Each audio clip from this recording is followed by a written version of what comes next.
"We need to verify the legitimacy of that check." The words weren't shouted. They didn't need to be. Wrapped in a tight smile and delivered with condescension wrapped in professionalism, they landed like accusations.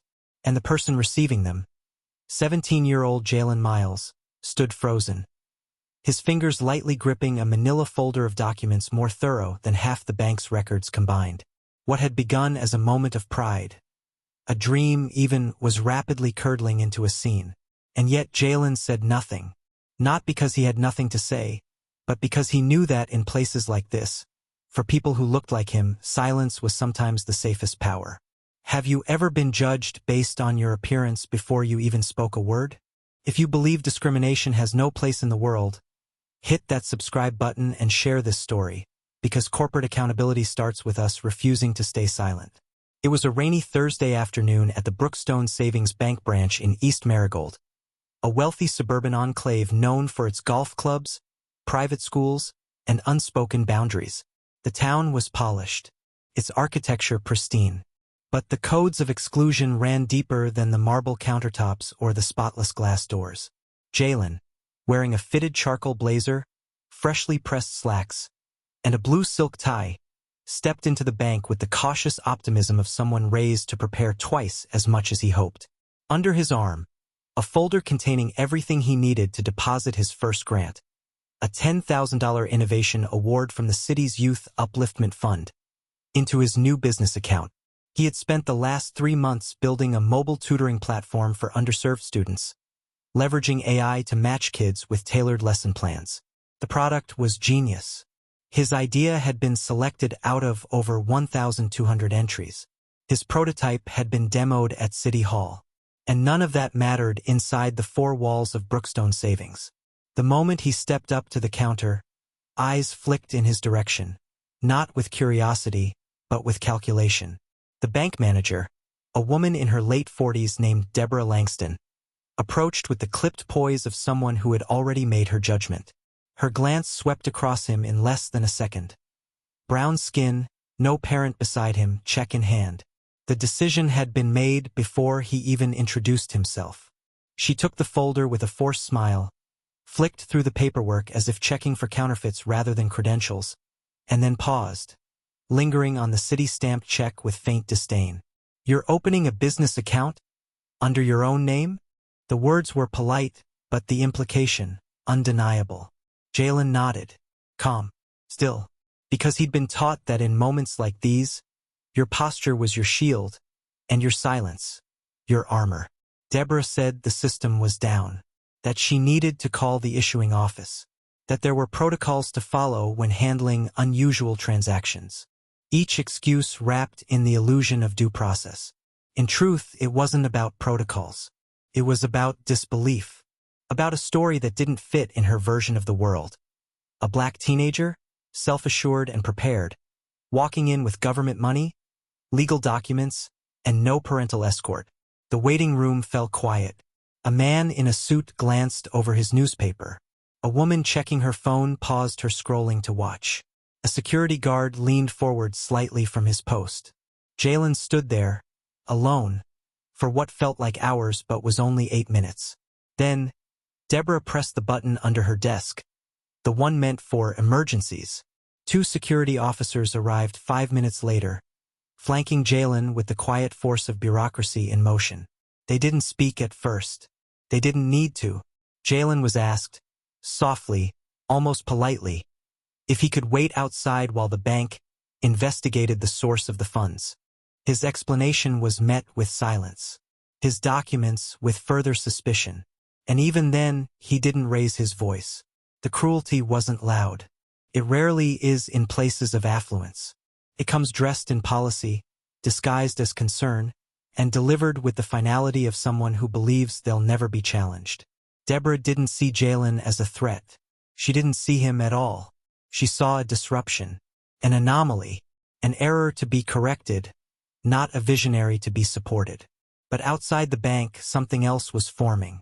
A young woman named Elise, a college student working on a video series about youth entrepreneurship, had recognized Jalen from a recent article. She was there to record footage for a side project. But when she saw what was unfolding, she quietly began live streaming. Her captions were simple. "This is Jalen Miles. He's 17. He built a business that helps low-income kids learn. Just tried to open an account with his city grant. Now they're calling security." In under 10 minutes, her stream hit 6,000 viewers. By the hour's end, it passed 50,000. The comment sections boiled with outrage. "This kid's a genius, and they're treating him like a scammer. Tag the mayor's office. Tag the local news. This can't go unnoticed. Where's his parent? Where's his guardian?" Jalen didn't know it yet, but the world was starting to see what Deborah never could. He wasn't just a black teen with a check. He was a disruptor, a builder, a future CEO. And more importantly, he wasn't alone anymore. The story hadn't gone viral yet, but it would. Because moments like these, quiet, cruel, and captured in real time, don't stay buried in 2025. They rise, and they bring change with them. Because someone, somewhere, finally dares to press record. Rain tapped steadily against the front windows of Brookstone Savings Bank, streaking the glass in soft vertical rivers. Inside, the tension was thicker than the weather. Jalen Miles stood in the same spot he'd been directed to nearly 15 minutes earlier, between the security desk and the customer waiting chairs, adjacent to the velvet ropes meant to guide the flow of clients, not corral teenagers with dreams. No one had told him to leave outright, but the message had been clear. The bank manager hadn't returned. The teller who had initially waved him over had retreated to the back offices. And the two security guards, each positioned on opposite ends of the lobby, kept throwing him occasional glances that weren't aggressive, but weren't neutral either. The kind of glance that said, "You don't belong here, and we're deciding whether you're a problem." To most, it may have looked like a minor delay, a hiccup in process. But Jalen felt the architecture of suspicion tightening around him. The silence wasn't an accident, it was a strategy. A slow erosion of his presence until he either disappeared or reacted. His fingers clutched the manila folder, the edges softening from the humidity. Inside were documents he'd spent weeks collecting. Grant letters, his LLC filing, the IRS employer identification number, city authorization, and printed emails from the mayor's office. Everything by the book. But this wasn't about paperwork. Not really. This was about presence. His presence. A black teenager standing tall in a space that didn't expect him to be anything but an errand runner. Or worse, a suspect. And now the waiting had turned theatrical. The bank hadn't denied him outright. That would have been too obvious. Too risky. Instead, they had weaponized procedure. They'd said the system was under verification. That the check might need confirmation. That grant money requires additional scrutiny. They didn't call him a liar. They simply wrapped disbelief in layers of plausible professionalism. Jalen stood still, but inside he churned. He thought about the community center he had volunteered at since he was 13. About the younger kids who always clung to him after tutoring, who asked when the app would launch, who wanted to learn because he made them believe they could. He thought about his mother, who had taken on extra shifts at the hospital so he could attend leadership workshops and summer coding boot camps. About his grandfather, who'd told him before passing that he'd be the first Miles to own a business, not just work for one. And he thought about how none of that mattered right now, because all they could see was a boy with brown skin and too much confidence.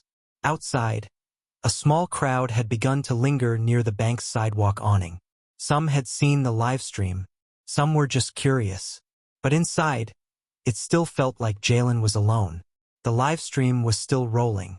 The video, posted without fanfare by Elise, the college student sitting near the ATM, had already been clipped and reposted to Twitter, TikTok, and Instagram. Commentary poured in. The angles were blurry, but the message was crystal clear. A black teen with a valid check and business documents had been treated as a threat to process. The optics were damning. But the reality, more so, a retired teacher commented. This young man walked in with dignity and was met with doubt. I've seen this before. It's why I stopped banking in places like that.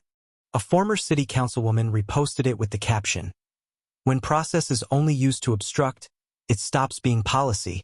It becomes prejudice. Jalen's phone buzzed again in his pocket. He didn't look. He already knew who it would be.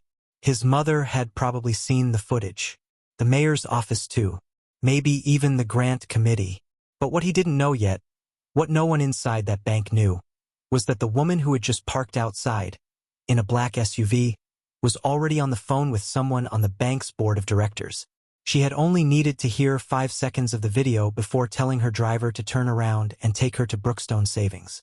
Not because she had been invited, but because her son was inside. And her name, Dr. Ava Carter, carried weight in every major boardroom from New York to Chicago. But inside the bank, the staff were still operating under assumptions.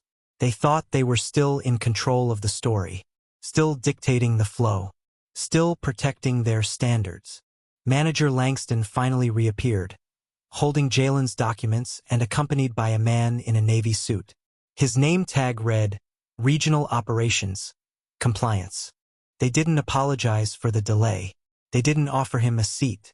They simply began speaking in careful, measured tones. They said they had reached out to the issuing department of the city's grant fund, that they were awaiting further verification, that they would retain the check in the meantime, that this was routine. Jalen asked why none of the other award recipients he'd spoken to had been treated this way. Why his friend Luke, who received the same grant and deposited his check at a downtown branch the day before, hadn't even been asked to show ID. They didn't answer. They pivoted. And still he stood. Every minute stretched the narrative deeper. Every refusal to acknowledge his legitimacy drove the lesson home. It wasn't about the check. It wasn't even about the bank. It was about the discomfort of seeing someone like him in a place where he hadn't asked for permission, only service. But the story was changing, even if they didn't realize it yet. Because outside, Dr. Ava Carter had just walked through the front door. And she wasn't here as a parent. She was here as power.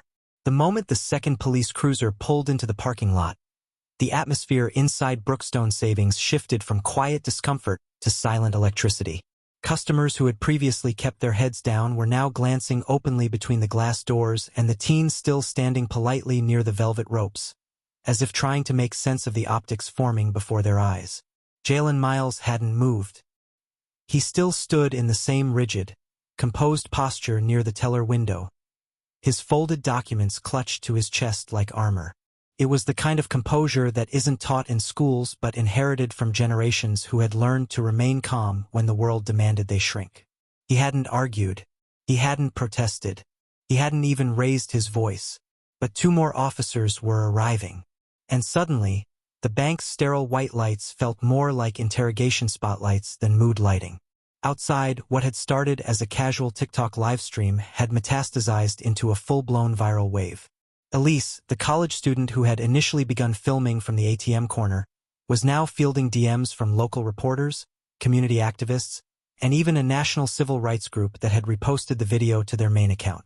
By the time the second squad car parked at an angle near the fire lane, the hashtag Jalen Miles had crossed 25,000 mentions on Twitter. None of this had reached the ears of Deborah Langston, the bank manager, who was still running point on what she was describing to colleagues as a compliance concern regarding a questionable minor. To her, the story was still internal, contained. To the rest of the world, it had already become a case study in real-time prejudice. The 2 officers entered through the automatic doors. Their pace wasn't rushed, but there was a visible readiness in how they scanned the room. One had his hand resting on his utility belt. Not threatening, but not casual either. The other headed toward the front desk, where Langston met them with a brisk nod and a stack of papers in hand.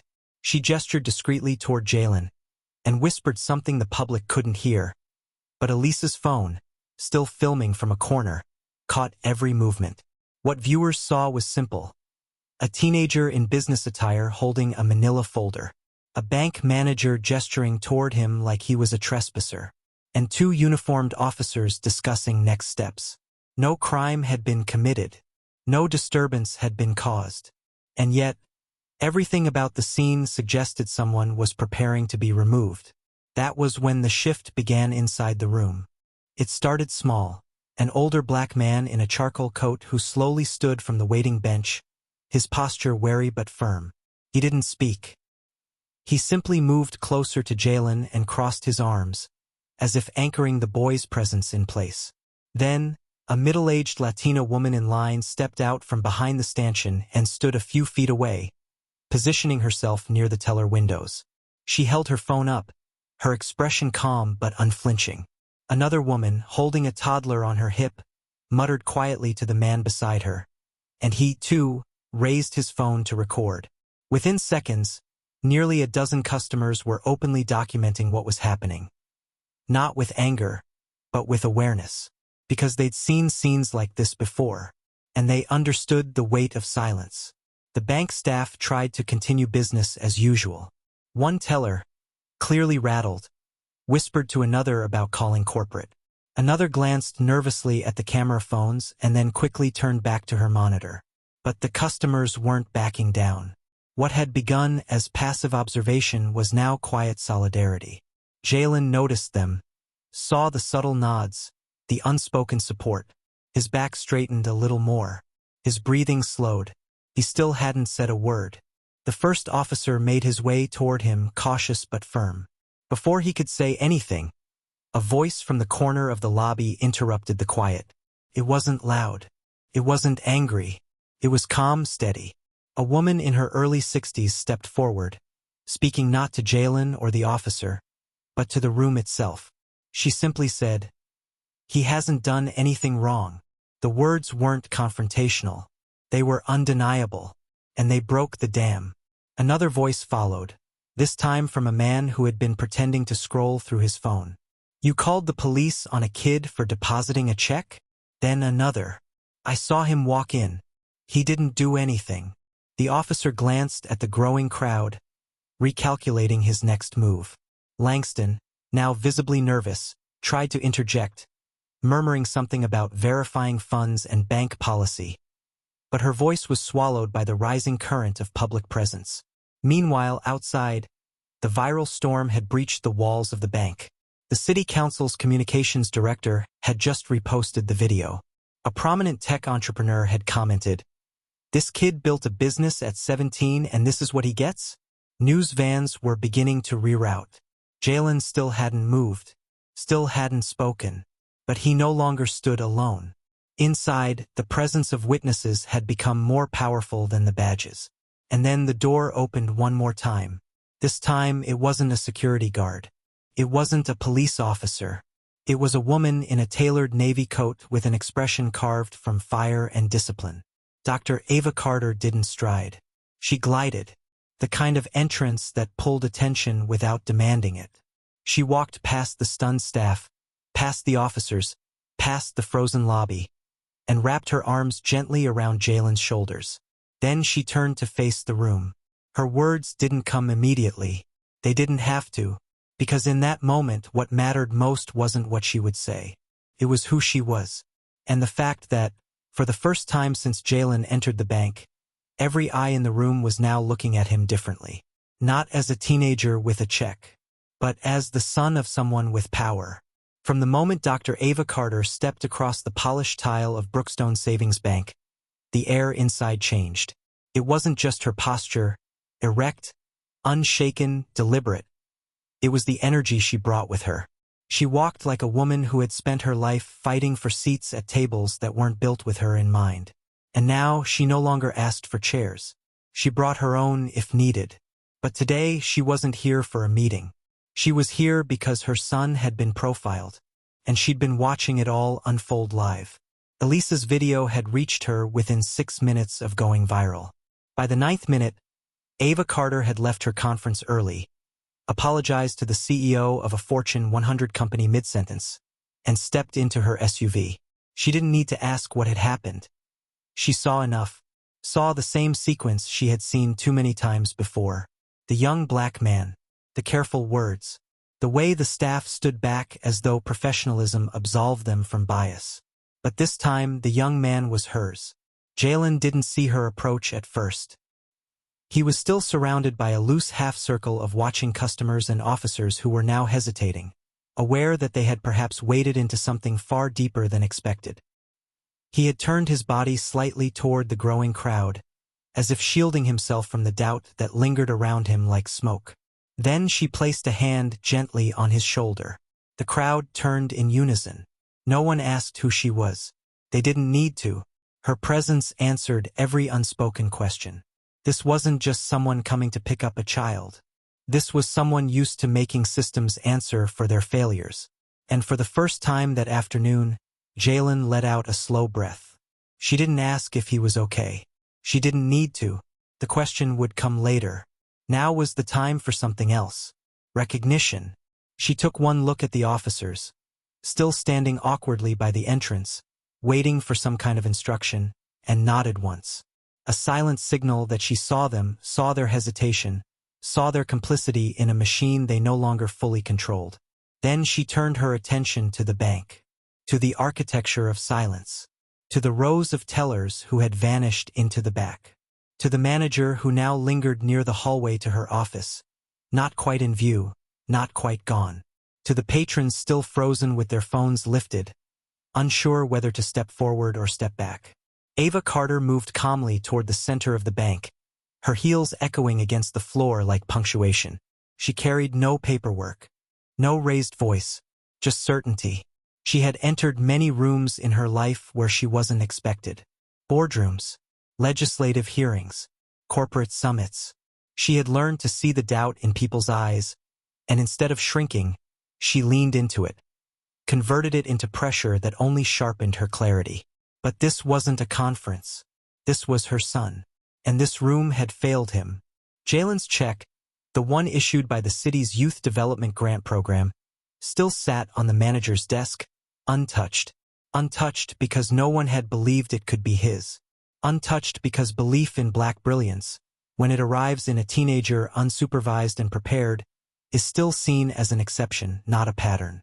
Ava knew all of this because she had lived all of it. Decades ago, she had stood at a bank just like this one. Same architecture, same tired skepticism. She had applied for her first small business loan and had been told, smilingly, that it would be wiser to scale back her dreams. She didn't scale back. She built Carter Strategic Holdings into one of the most influential investment firms on the East Coast. Now she sat on 6 national boards and advised 2 Fortune 500 companies on equitable development policy. And none of that had stopped her son from being viewed as a threat to protocol. The crowd inside the bank didn't know her biography, but they felt her power. The officers stepped away slowly, not because they were ordered to, but because they knew somehow that the rules had changed. Inside the bank's back office, Deborah Langston hovered near the printer, watching the surveillance feed with mounting dread. She didn't recognize the woman in the navy coat, but something in the staff's posture told her everything. This wasn't a misunderstanding anymore. This was becoming a reckoning. Deborah's phone vibrated in her pocket. It was a message from someone on the executive floor of the bank's parent company. One line, "Is that Carter's kid?" She felt the blood drain from her face. In the lobby, Ava quietly approached the nearest customer service desk, requested a copy of the bank's discriminatory incident procedures, and asked who had called law enforcement. There was no raised voice, no legal threats, only precision, the kind of precision that doesn't flinch in the face of institutions. Jalen stood beside her now, his body close to hers, not in fear, but in unity, and the room could feel it. He didn't need to fight for his dignity anymore. He had held it the whole time, but now the bank would be forced to reckon with it. The tellers behind the glass had gone silent.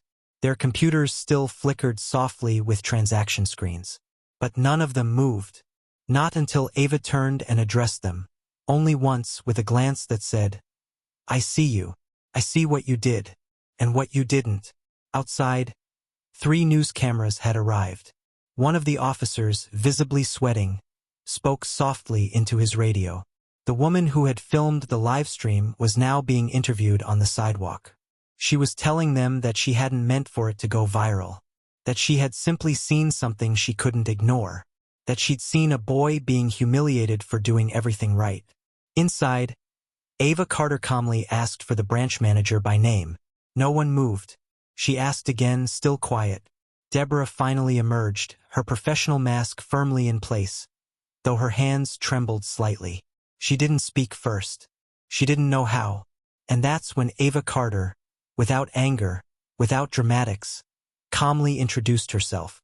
It wasn't until she said her last name, Carter, that Deborah understood, that the weight of everything she had set in motion began to crack beneath her feet. Because Ava wasn't just a mother defending her son. She was a board member of their bank. And now she was here in person. The power dynamic didn't just shift, collapsed. There are moments when the world rearranges itself in silence.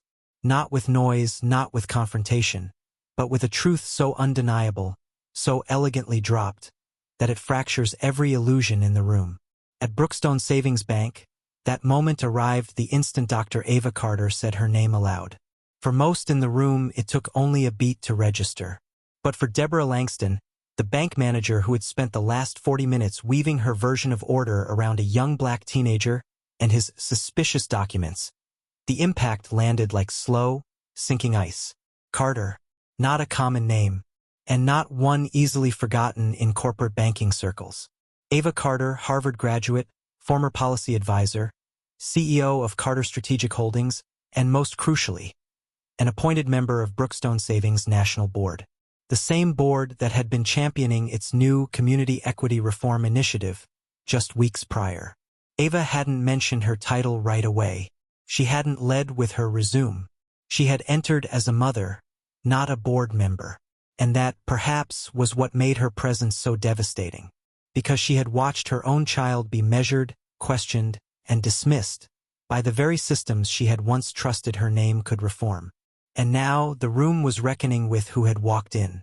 The crowd that had begun as passive observers were no longer silent. A few murmured in disbelief. Some stepped closer. The police officers, who had seemed ready just moments ago to intervene, now stood by the glass doors, shifting uncomfortably as whispers of "she's on the board" moved through the lobby like an invisible wind. Inside the manager's office, Deborah had already seen the live stream. She had recognized Jalen's face before she saw Ava. The last few minutes had played on her computer screen in stuttering pixels. The calm humiliation, the unspoken restraint, the watching crowd. And now, in the center of her lobby, stood the woman who sat at the table with the CEO every quarter. The woman who reviewed internal complaints. The woman who had authority. Deborah stepped forward, but her voice caught in her throat. Ava's eyes, calm and unreadable, met hers. There was no rage, no demand for apology. Only clarity. This wasn't about the mistake of one employee anymore. It was about the culture that allowed those mistakes to multiply quietly in corners, backed by policy, shrouded in procedure. Ava had seen the same numbers Deborah had ignored. She had read the complaint reports. Subtle bias incidents, repeated targeting, unbalanced account closure rates for Black and Latino customers. The data had been there. But until now, the data hadn't worn her son's face. Now it had. The room continued to thrum with unspoken tension. And then Ava moved, not with haste, but with a sense of quiet control. She reached into her purse and pulled out a slim black phone, unlocking it with a glance. A few taps and she placed it on speaker. What followed was not a threat. It was documentation. On the other end of the line came the familiar voice of the bank's CEO. Calm, crisp, mid-sentence, asking for clarification. Board member Carter, can you confirm which branch this is? Ava replied, measured and professional, as if she were in a quarterly briefing rather than standing beside her son in a bank lobby surrounded by officers and bystanders. She recounted the timeline, the treatment, the refusal to process, the security calls, the delays, the language, the optics. She spoke like someone trained in dismantling institutions. Not burning them, but auditing them brick by brick until the cracks became visible to everyone. Jalen stood silently beside her, still holding the manila folder he'd walked in with. It was now damp at the edges from the sweat on his palms, but he never let go.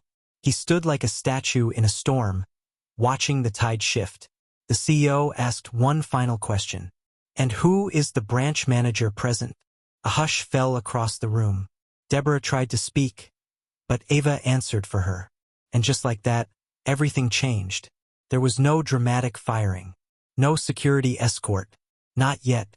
But the implication was as loud as any siren. Within minutes, the CEO had called an emergency internal review. The legal team was copied. A formal investigation had been opened. Deborah's name was logged. And the check? Suddenly, it was no longer a question of verification. It was being walked back to Jalen by a visibly trembling associate, who couldn't meet his eyes. He didn't smile. He didn't gloat. He just accepted the paper. Quietly.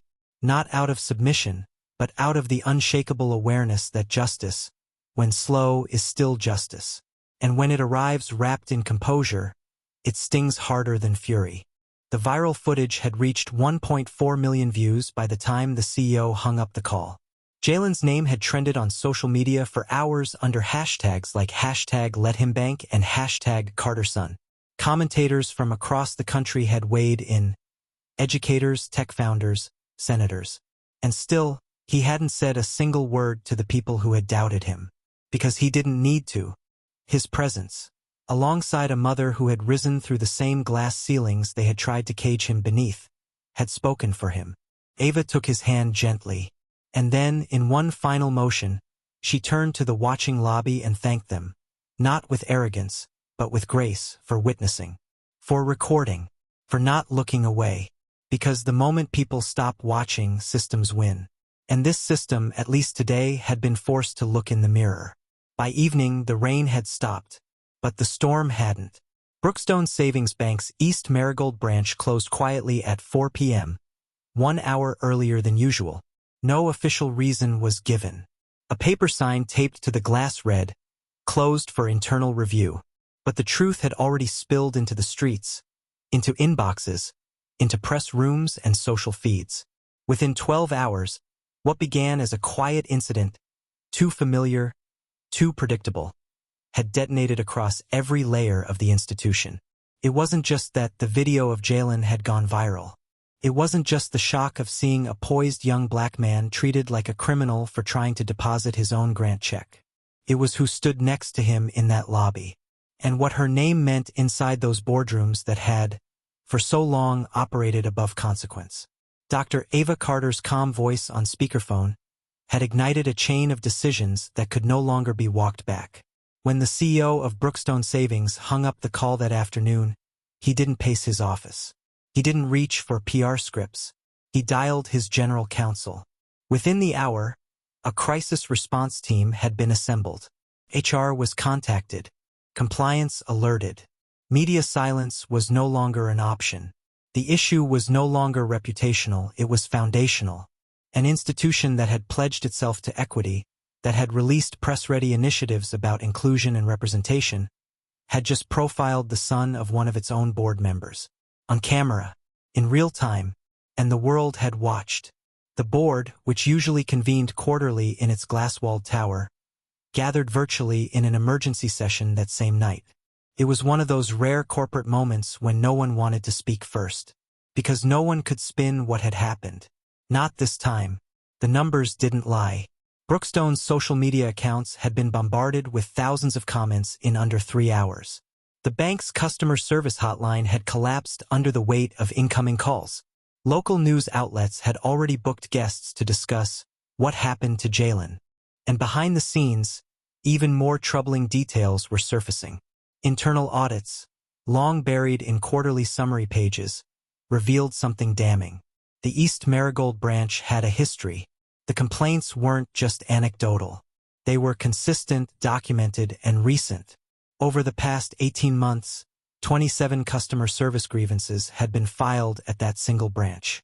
17 of them were tied to unfair service treatment or suspicion-based intervention. Most involved young customers. Most were people of color. The branch manager's name came up in 14 of them. Her pattern had been quiet, but now it had become public. There would be no protective transfer. No vague resignation letter. By 9 a.m. the following morning, Deborah Langston was no longer employed at Brookstone Savings. Her dismissal wasn't dramatic.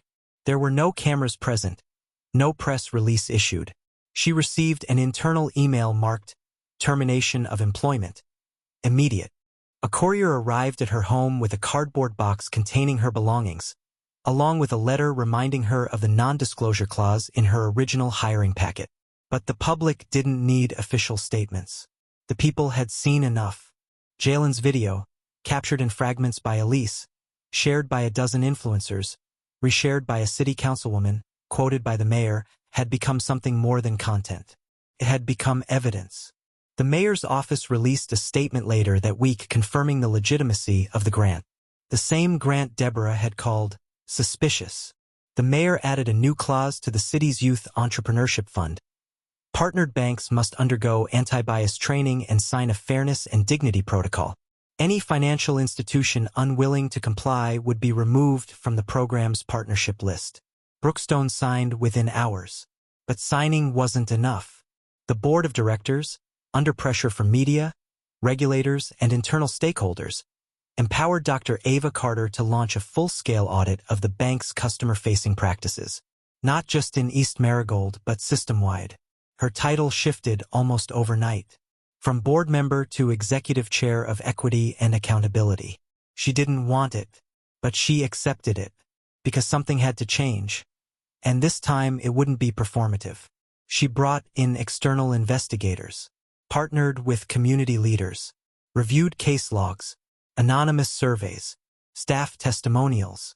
Tellers who feared retaliation finally spoke up. Young associates who had seen bias in practice, subtle gestures, coded language, began submitting written reports. And slowly, a map of quiet discrimination began to emerge. It was never about slurs or overt refusals. It was about extra steps for some customers, longer holds, doubts disguised as caution, protocols applied inconsistently, the assumption that certain kinds of clients needed watching while others needed welcoming. Ava had seen it before, but now she had the power to do more than name it. Within 2 weeks, Brookstone Savings had instituted a 5-point reform plan. 1. Mandatory bias intervention training for all staff, not a 60-minute slideshow, but a 40-hour certified course led by trauma-informed educators. 2.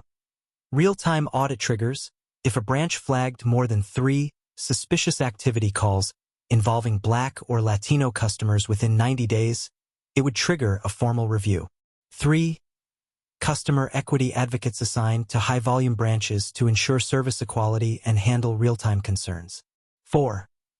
Transparency dashboards available online, showing live updates of internal complaints, resolutions, and diversity performance metrics. 5. A $1 million equity restoration fund, overseen by Ava's office, to offer pro bono banking and business education to marginalized entrepreneurs across the state. The press called it bold, radical, transformative, but Ava called it overdue. Jalen, for his part, didn't ask for interviews. He turned down the morning shows, the podcasts, the think pieces. He was still a teenager, still building his business. But he did accept one offer, to speak at a youth entrepreneurship summit hosted by the city. He stood on stage wearing the same navy blazer he wore that day in the bank. He didn't mention the incident directly. He didn't name names. He only said this: sometimes you do everything right and you're still treated like a threat. But don't let that change you. Let it change the system instead. The room stood in ovation. In the months that followed, Brookstone Savings' reputation slowly mended, not because of statements but because of structure. And behind it all, in a glass office overlooking the city, Ava Carter kept working. Every policy signed, every reform implemented. Not as a favor to her son, but as a promise to every other Jalen who would one day walk into a bank, alone, with a dream in their hands and a folder under their arm. The headlines faded, as they always do. The algorithms moved on. New stories trended. Outrage dispersed like mist under sunlight. But inside the marble walls of Brookstone Savings Bank, a deeper story had only just begun. Because while the internet thrives on reaction, change lives in structure. And Ava Carter had never been interested in virality. She was interested in permanence. In the 6 months following the East Marigold incident, something rare happened. Not just rebranding. Not just apology press releases or slickly edited commercials featuring smiles and slogans. Brookstone underwent a transformation from within. a slow, grinding shift in culture that most companies only pretend to attempt. It started quietly. Old systems were dismantled, not with drama, but with documentation. Internal dashboards were redesigned to track metrics that had never been measured before. Differential service time by demographic, approval rates across zip codes, frequency of ID verification requests. Each number told a story. Each disparity lit up a pattern. And no longer were those patterns ignored. Staff turnover surged at first. Some employees resigned voluntarily, unwilling to face the new level of scrutiny. Others were quietly phased out through performance reviews that now accounted for fairness, not just productivity. In their place came a new wave of hires. Multilingual tellers, second-chance employees, professionals from the very communities the bank had long underserved. They weren't just tokens. They were trained, promoted, empowered. The mandatory bias intervention training had been expected to cause resistance. But surprisingly, many embraced it. Because for every Deborah Langston, there were 10 others who had stayed silent. Not from malice, but from confusion. From fear of saying the wrong thing. From not knowing how to intervene. Now they were being given tools. Not guilt. Not lectures.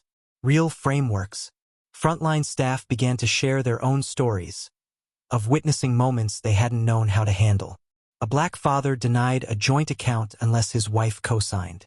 A Muslim woman asked repeatedly to remove her headscarf for verification. Latino customers encouraged toward cash accounts instead of lines of credit. The more they saw, the more they changed. Leadership changed too. Ava Carter didn't just chair the Equity Council. She built its architecture. Quarterly town halls replaced internal memos. Customer complaint data was presented live, unedited, to regional managers. Bonuses were no longer tethered solely to revenue, but to measurable equity outcomes. The transformation didn't happen because Brookstone wanted to look good. It happened because it could no longer afford not to. Investors took note. In a quarterly earnings call, the CFO announced that while short-term costs had increased due to equity training and compliance adjustments, long-term customer trust and retention were surging. For the first time in 5 years, Brookstone saw a 28% rise in new accounts from communities it had historically struggled to reach. And the customers noticed too. Lines at formerly underused branches grew steadily. Teenagers started their first savings accounts without parental suspicion. Small business owners, previously denied without reason, finally received microloans, with fair interest and professional respect. Families that had once been dismissed now saw their names printed on welcome letters, not flagged in security logs. But the most powerful change wasn't numerical.